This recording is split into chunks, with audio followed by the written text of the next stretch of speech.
Beast Wars Transformers Series Finale Nemesis Part 1 and 2. Of course, it is sad that I have officially reached the end of Beast Wars Transformers. It really sucks to.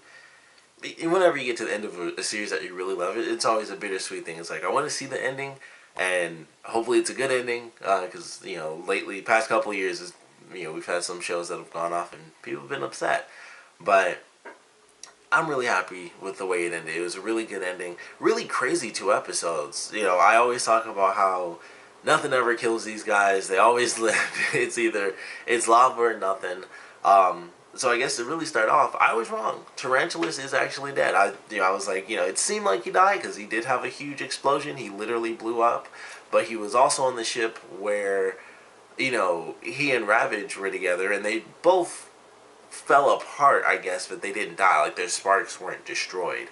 So I thought maybe that is possible, but nope, Tarantulas is officially gone, and he does not show up in the finale. He was officially killed by his own machine. He was destroyed.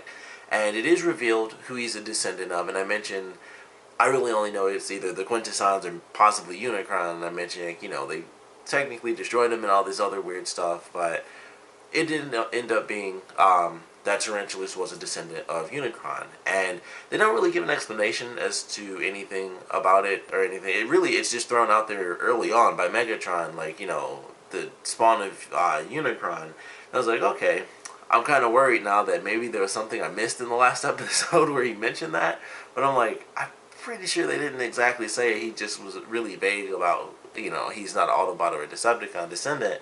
So it was a little unfortunate. I was like, oh, I would have loved to have known how there was a Unicron descendant, and I guess really Unicron could have easily just been, could have had descendants before the events of the old G1 movie, because spoiler alert, but Unicron gets defeated in that first movie, but they do bring him back, and I mentioned that in the last review. There are moments in like the third season of the series where Unicron's brought back for a little bit, or like they do some weird little stuff. So it was kind of just thrown out there that Tarantulas was a descendant of Unicron, and that's why it would have worked, and he wouldn't have been erased from history. So it was pretty interesting, and so we're going through the first part of the finale, and basically with the way things were left off in the last episode, the Predacons got nothing. They have no base, they don't know what to do, and they're basically just like hiding in this pile of rocks as some of the Maximals are doing like flyovers to, they're trying to find them. So it's like Megatron decides he's going to split up the team. It's like, what are we going to do now that we're out in the open? We can't really, fight back because they'll just charge us and we won't have anywhere to retreat to. We'll just be out in the open and they can get us. So Megatron decides there's 2 things that need to be done. 1, they need to get a new base, and 2, they need to find Tarantulas' base. So Megatron ends up sending off Waspinator, Inferno, and Quick Strike to go find a new base, and then he takes Dinobot 2 and Rampage with him to try to find Tarantulas' base. So, they split up, and he's like, it was a funny line, because he sends off 3 characters, and there are only 2 left, but he's like, and the rest of you come with me. And I was like, it's so weird that they made him say the rest of you when it's just 2 people. Technically it still works, but it's one of those things where technically it works, but we never say it when it's just 2 people. Like, you don't say all of them when it's 2, you just say both. So it was one of those weird things, like, where technically he's not grammatically wrong, it was just a weird way to say it to me, where he's like, the rest of you come with me, as if it was some sort of big group, and it's just like 2 other people left with them. So they end up finding Tarantulas' base. It's basically under a boulder where they were at. It was kind of weird. But they lifted up a boulder, giant hatch that leads down, it's a ladder. So they go down and they find this submersible. So Megatron and Dinobot get inside. Rampage, of course, he can swim in water, so he just goes and follows along them. He actually gets on the track in his like tank mode, and he follows behind them. So they're going through the water, and then we have the Maximals, they end up getting a signal, so it's like, alright, we gotta find them, and Depth Charge is the one who's able to, track them down, because of course he's basically got like that scent of Rampage's spark. So he finds the hatch, and he's like, alright, I'm going in, basically, like, so they're going in to have this battle, and, he's going to follow them, and he has to go through the water as well. So, Optimus and I forgot. Tigerhawk. I was about to mix up the names in a different way. Optimus and Tigerhawk have to just fly over the water. So they get to this location, and it ends up being the Nemesis, which is why the finale is called Nemesis Part 1 and 2. It's the Nemesis, which is basically the Ark for the Decepticons. It's the ship that actually took down the Autobot airship as they were going through space, or spaceship, not just airship. So, they end up finding out that Tarantulas knew where this thing was. He made this whole little submersible track and all this other stuff, and it would lead him directly to the Nemesis. So it ends up taking Megatron and Dinobot to the Nemesis. They get there. It's completely deserted because of the way everything played out in the original series. When the Decepticons attacked the Ark, once they damaged it, they basically all left their own ship, and it was on like autopilot or something. I can't remember the specifics, but basically they damaged it. So it was like, all right, basically just abandon our ship and take over their ship and kill them off. But then they crashed in the volcano, and then everyone went into like stasis lock. So the ship is completely abandoned. They don't have to actually do anything but kickstart it. They just turn it up, and it's like, all right, it has to charge a little bit because of course it's old. So it has to do that, and Depth Charge is the only one who can go in to fight them because it's underwater. So he's going in. Like I said, Optimus and Tigerhawk have to kind of wait and see what happens, and he gets into a crazy battle with Rampage once again. So he tracks him down underwater, and they have like this crazy fight. There's like energon, like crystals just in the water, like raw energon just in the water and stuff. So they're fighting, and basically they start like picking up blades and stuff. Like it'll be like, jagged energon crystals, and they were using them as like swords and stuff. And they're like fighting back and forth, and they're doing like flips and kicks in the water and stuff like that.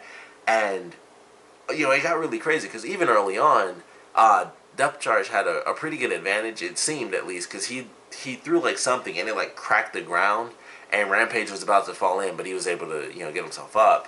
And so they continue this fight, and they're going, back and forth, and Megatron and Dinobot 2 are inside the ship, and they're basically just waiting for it to charge up. Like, they're just kind of walking around like, oh, we're finally here. Megatron's just super happy because it's like, despite the fact that we lost the base, we now have this ship, and, we get the energy at full power. We can just go straight to the volcano, and we'll just wipe out, everything. We'll wipe out the Ark. Although, still kind of backwards because he still would have died. So, I think the plan was once again to just destroy the actual, Maximals and then the Autobots, and maybe fix whatever damage was done to the Decepticons. So they're waiting on the ship still, and then we have Depth Charge and Rampage. They're fighting it out, and Depth Charge finally gets what he wants. Like, he does like a spin or whatever, and he cuts Rampage open. And it's kind of interesting how they did it, because it looked like there was actually blood in his system. It was just like some sort of moving liquid that was inside of his... It was basically moving around his spark, but it was red. And I was like, that's kind of cool, because that was like their one little way to get away with having blood in the show. And I was like, that's actually really cool that they did it that way, just so that they could kind of get away with it. So I really love that, and Depth Charge is over Rampage, and he's trying to drive this blade, into his spark, and he's like, raw energon into your spark, it'll, destroy you.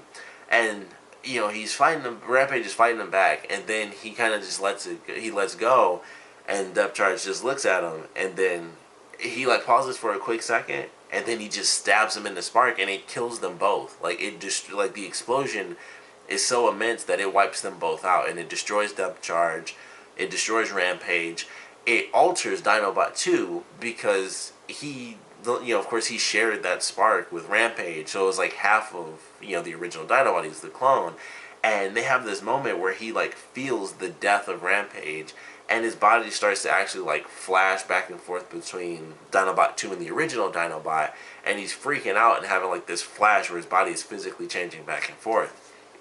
And so that ends up happening, and Optimus and Tigerhawk are really happy at first because they're like, he actually did it because there's this giant explosion. They just assumed it was the ship. So Optimus reports back, he's like, he actually did it. Like, Depth Charge completed the mission, he destroyed the Nemesis, everything's good. And then Tigerhawk points out, like, those are his parts. He's like, unfortunately, he, like, paid the ultimate sacrifice. So they go back to base, and then the Nemesis actually comes out of the water, and there's nothing they can do. Like, they're headed to base. They don't actually get there. They're headed to base, and they hear the ship come out of the water, and they have to turn around, and there's nothing they can do. They shoot everything they have at it. Like, Optimus shoots all of his different lasers.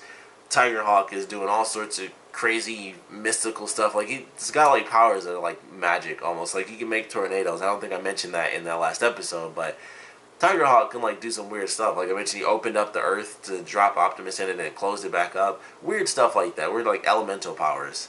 But it was actually really interesting. I thought it was pretty cool. Like they're trying to go up against the Ark or the Nemesis, and it's like there's nothing we can do. And Tigerhawk says, "Go back to base and get everybody ready. I'll hold them off here. I'll do what I can to hold them off." And Optimus is like, you can't take this ship on alone. He's like, I might not be able to, but it is my destiny to try. So Optimus takes off and heads back towards the base, and Tigerhawk does like all these cool powers and like creates a tornado that really does have a fairly serious effect on the ship. But unfortunately, they charge up like the main cannon, which is what they were trying to use on the actual Maximal base. They charge up like the main cannon and attack Tigerhawk, and he reflects it for a little bit. It's kind of like the DBZ sort of thing where like two beams hit and they kind of start moving back and forth. Well, most shows have that no matter what, really. And holding them off for a little bit, but unfortunately the power was too much from the Nemesis ship, and it actually destroyed Tigerhawk. So Tigerhawk actually gets killed alongside Depth Charge as well as Rampage. And this is just in the first part. So then it kind of goes, we get to see a little bit of what's happening with the other team that Megatron sent out to find a new base. And what we end up seeing are the little kids. We see the prehistoric kids as well as a bunch of adults and stuff like that. So the plan was to go in. It's like, alright, this will be our new base. Inferno is in control. And so it's Inferno, Quick Strike, like I said, and Waspinator. And they're about to attack. And that's all Quick Strike wanted to do is like, we're going to take it by force. He was super happy. Inferno's like, this is for the royalty, like he's always been saying. And then Waspinator was like, no. Waspinator was done. Waspinator, whole series, tortured, beat up, disrespected, all that stuff.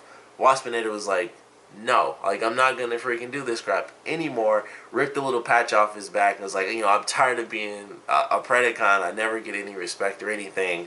Megatron put, he called Inferno Sub Commander Kissbot, which I thought was really, really funny. And so he was really bad, and then he turned around and he was basically saying, if you want to keep going, then you go ahead. But as far as Waspinator is concerned, you two can plant a giant one. And it was so funny. They really played it up. And he was like, you can plant a giant one right on my... And he was about to say, but, I would assume. And Quick Strike and Inferno just aimed their guns. It was like, boom. And they just blew him up. Once again, he was blown up. So his head pops off. Naturally, he's still alive. So they go in and they start attacking all these, the Neanderthal village, and it's not exactly successful like they were expecting it to be. They go in, but they fight back. Like they're like throwing spears and stuff, and they're hitting them and everything. And it's like, this isn't as easy as we thought it was going to be. Waspinator is getting beat up by Una because she has a stick and she's just like bashing his head in. His, dislocated head is just on a rock, and he's trying to explain like, please, stop hitting me, like I don't want to attack you guys, and she's just bashing his head in, so he still gets messed up, and they actually have to fight with these people because they actually are defending themselves. So Inferno and Quick Strike don't have as easy a mission as they expected. So they're dealing with all that stuff, and then it goes back to kind of the main mission where we have Megatron and Dinobot now in complete control of the Nemesis, and they head right for the Maximal base. But before that, they get a little bit of information from Inferno and Quick Strike. So it's like, alright, well, why don't we just go ahead and help them out real quick. It just happens to be along the way. And this is when things start to change a little bit for Dinobot, because Megatron is like, oh, destroying these Neanderthals should be beneath me, but, ultimate power, why not? And he's about to, destroy the whole village. And so Dinobot is like, hey, why do that? Like, he starts to switch up a little because he stops him from hitting the button. And he's like, where's the honor in that? And Megatron had the craziest look. Before he even said anything, when he stopped him, Megatron had this slow motion look where he's just like, did he just do that? And it was really, really funny. Like, I enjoyed that little scene. And the old Dinobot starts to come on. He's like, gonna use all this power on, because he basically had it focused on one. It really wasn't even on the village. He just had it focused on like one guy. He's like, you're gonna use all this power on one Neanderthal. Where's the honor in that? And then Dinobot has to switch it up a little because he's like, I'm sorry. I just thought we should save our power for the maximal base. And he's like, duly noted, and ignore it. And Megatron hits the button. In the process, however, of destroying not only this guy but the village, he destroys Inferno and Quick Strike, which he didn't actually know they were there. It was just happened to be the base. I don't know why I said that he got the information from him, but he didn't know that they were actually down there, and he didn't see them either because they were waving. They're like, "Hey, don't shoot down here because we're still alive." But he shoots this beam, and it destroys a ton of the village, and of course it like blows them away because it's the ultimate attack weapon. So they actually get destroyed. They're actually killed from that as well. So they end up joining the roster of dead characters in this finale. So then it continues on. They get to the actual Maximal base, and all they can do is try to, all the Maximals can do, honestly, is try to fight back. Like, they have, Optimus tries to set up this plan early on. He's like, I think it was called, like, Operation Eternity. And basically, their plan was, they have to move the Ark. That was their idea. It was like, we might have to move the Ark. If this thing comes in, it'll wipe us all out, and it'll change time. It'll change everything. So they're planning on moving the Ark and everything, and they're moving a bunch of items into the Ark. Like, all right, we're going to use this ship. We're going to get out of here. And then they have this really, really funny scene where Black Arachnia needs, like, a conduit between, like, two plugs. So she takes Rat Trap's, like, sword that he has, and he was really mad at her. And this is during the time where the Nemesis is actually right above them, but Megatron uses the tractor beam first to try to suck them all up into the air. So that's how Optimus ends up on the ship. But during that same time, they're trying to fix stuff. And so Rat Trap is like, oh, you emasculating Fembot or whatever he said. And it was really funny. They made like a penis joke, and it was the funniest thing. Because he basically has like a rapier. So it's like a long sword, but really only the tip is actually useful. So she looked at him, and she like cut the blade part off, and then they went to Silverbolt, and he was like, oh. And it was the funniest. It was clearly meant to be a penis joke. Like, she cut the tip off of a penis, and it was the funniest thing. So I love that. It was a very adult joke for sure, but I really loved that part. So she connects the thing, and they set off the whole ship, and unfortunately, it doesn't actually move. Like, it starts up, like, all the engines start firing and everything, and then everything blows out because the blade actually, like, the conduit that she used, it actually gets burnt to a crisp. So the ship doesn't actually end up moving whatsoever, and they're actually trapped there. And during this time, Optimus ends up getting into the ship after he gets sucked up into the tractor beam. He finds his way inside safely, and we still have this thing with Dinobot and Megatron because the ship is charging up, and Optimus gets in, and they have their whole fight and everything, and Optimus actually ends up getting defeated. So he gets defeated, and around this time, as they're fighting, Megatron and Optimus, the ship is charging, so it gets to maximum power, and Dinobot decides, there's no honor in this. It's a dishonorable victory. So he kind of downloads some schematics from Teletran 1, and that sets off an alarm on the ship, which tells them, like, hey, these schematics are being downloaded right now, but it shows them that there's actually a secondary ship on the Ark. It's a smaller ship that they can launch at the Nemesis, and that's what they do. So Rhinox actually takes the ship, and he flies it through the Nemesis windshield. That's the best. It's the best description I got. It is the windshield, I guess. And so he flies the ship through the main, control center of the Nemesis, and he's actually able to stop Megatron from shooting the laser. He flies through the ship, hits Megatron, and then flies out the back of the ship, which it's almost like a Star Wars thing where you can destroy the command center for a giant ship. It destroys the rest of the ship. So basically that's what happened, and he defeated him. And in this final moment, like, basically Dinobot doing that is what let Megatron know, like, this is basically the old Dinobot. Like, he's back to his old self. For a split second he was. And he was like, there was no honor in what we were doing. And unfortunately, Dinobot 2 is not able to survive because he's at the forefront of the blast, and Optimus tells him, like, save yourself. And he says, farewell, Optimus Primal, and then the ship starts to explode. And Optimus is just barely able to escape, so he gets out, and the whole ship is destroyed.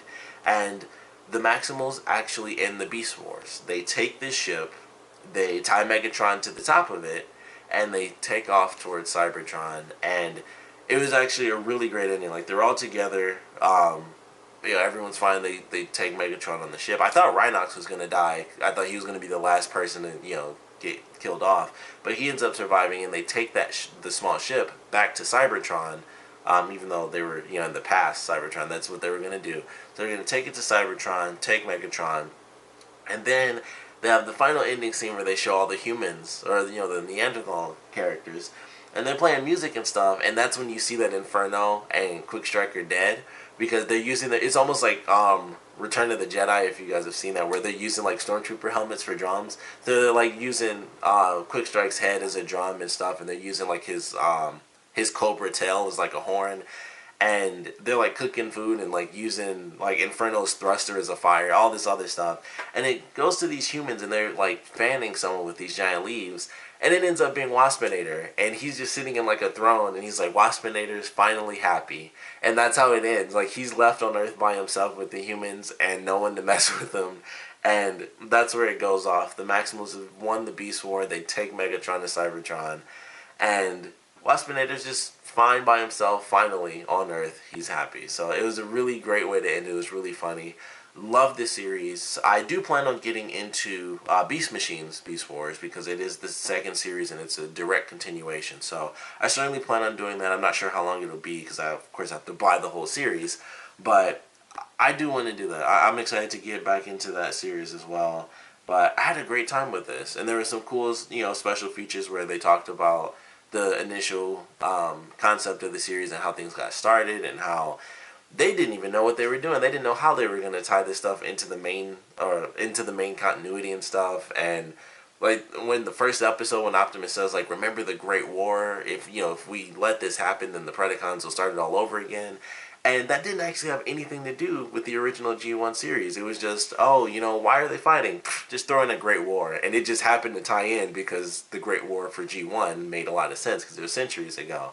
So it was really funny getting that, getting those little secrets in there. And it's like, oh, this stuff was unintentional. And then being on Earth, it was like, we can find a way to destroy this second moon. And it just so happened to work because they had like the alien stuff, and it made it work. And it's like, all right, boom, we got rid of the moon. Now it's officially Earth. And that they kind of had that idea that they could do that, but they didn't know how they were going to do it. And it's like, sweet, it worked out. And it, poof, it's Earth now. So a lot of little secrets in there that I really love. But great series.